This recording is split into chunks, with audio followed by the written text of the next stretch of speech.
Yeah. So I'm Austin. I've known Kevin since high school. We also went to the same college together. We also went to Europe together. And I also used his apartments in Chicago as a place to act like I was still in college as I got a little bit older, which I very much appreciated. You did.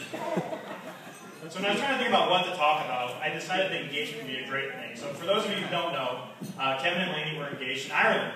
And Kevin never told me why, but it's probably because, you know, it's beautiful, Kevin has family ties there, something like that. But he never said that, so I'm going to assume on my own why he did it there. And I think it's because when I was 20 and Kevin was 20, we took a trip to Ireland together. Just the two of us. And it was such an awesome trip that he chose to propose to the love of his life in the same country. I've known this for the past year, but I haven't said it until now. So, it was an amazing trip, but a lot of things went wrong for us. Just to start things off, Kevin and I took the train to the airport in Brussels. And we go up to the ticket counter and say, hey, we're looking for this airline, it's not there. We find out there are 2 airports in Brussels, and we were in the wrong one. So we hustled some trains, go across the city, we missed our flight, and I'll tell you this about Kevin. We missed our flight, but he talked to the ticket agent, and he got us switched on a later flight for like a $15 fee. That's impossible, but Kevin made that happen. So we started on the wrong foot, we get in Shannon like 11 p.m., all the public transportation is just shut down, no wait. And it was after September 11th, which made it a little nervous. But we basically hitchhiked our way to the hospital in Shannon. So we kind of started on the wrong foot. But even after all that stuff, we had an amazing time. It was fun. And it wasn't a nervous thing. It was a fun thing. So then the next day, we're going to go see the Cliffs of Moher. For those who don't know what that is, it's about a 500-foot cliff on the west coast of Ireland. So the morning we do that, I look at my email. My mom sends me an email and says, Austin, hoof and mouth is going around. Remember something about it. And she says, don't touch any cattle or sheep. I don't know what my mom thinks I'm into, but I'm not going to touch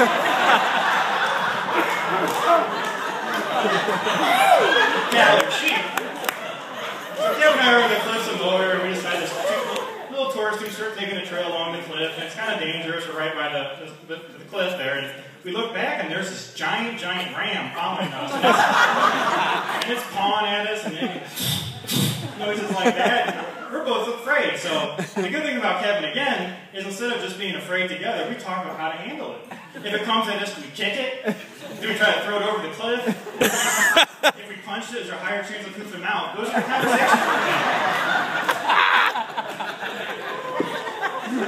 So eventually, we used kind of a D, kind of like a Barry Sanders, let's go to the right, go to the left, get around it, and all things worked out. And once again, it was a little nervous at the time, but it was so fun, we had a good time.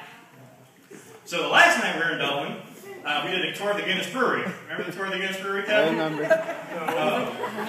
And we did the tour, and then we said, you know, we should celebrate Dublin's nightlife for the rest of the night. So Kevin and I had a good old time, and eventually made it back to our hostel. And our hostel was like this tiny dorm room looking thing with 2 bunk beds, a door to the bathroom, and a door to the hallway. So about 2 in the morning, I wake up, and I'm doing something I haven't done since I was a kid, and I haven't done since. And I am just wetting the bed. It's embarrassing. The benefit of being married, you can embarrass yourself. So I wake up, I'm freaked out, I jump off the bunk bed, and I run to the bathroom, and the light's real bright, so I kind of squint, open my eyes, realize I ran into the hallway, and the door shuts behind me. So I had long hair at the time, about to here. I'm covered in pee, in my underwear, just trying to figure out what to do. So I start banging on the door. Luckily, Kevin's head's about 6 inches from the door. It's a very small room, but he's not waking up. Nothing, no response. So eventually, I kind of find a potted plant and finish. At which point, a terrified innkeeper type person comes up and says, "You can't do that, sir." And I agree with him. I can't do that. So I think he was just excited that I wasn't a lunatic who attacked him or something. So he lets me back in the room, and I flip on the light switch, and you know, Kevin, I thought he'd be passive, but the second the light comes on, Kevin looks up, and he goes, looks me up and down, and he just goes, "Austin, you peed yourself." And I said, "Yeah, I know, I got back into the pee bed to sleep." So what's the point of it? Why am I embarrassing myself? It's a good question right now. But the reason for it is, a lot of things went wrong on the trip, but when I look back on it, it was an awesome time, it was so fun, there was an adventure to it. And I think that same type of mentality and the same personality trait is what make Kevin a great husband for you, Lainey. And that same personality is what's going to make, when you guys make a family together, you need that. You need to have that fun and that spirit of adventure to do it. And when I see Kevin with you, you're one of the most warmest, sweetest people I've ever met in my life.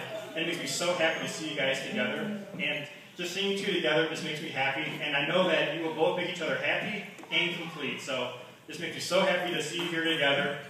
And let's pick up our glasses. We're here to celebrate love and happiness, which is the stuff that we fight for, the stuff we work for. We shall have a good time tonight to celebrate Kevin and Lainey. Cheers. Cheers. Killer.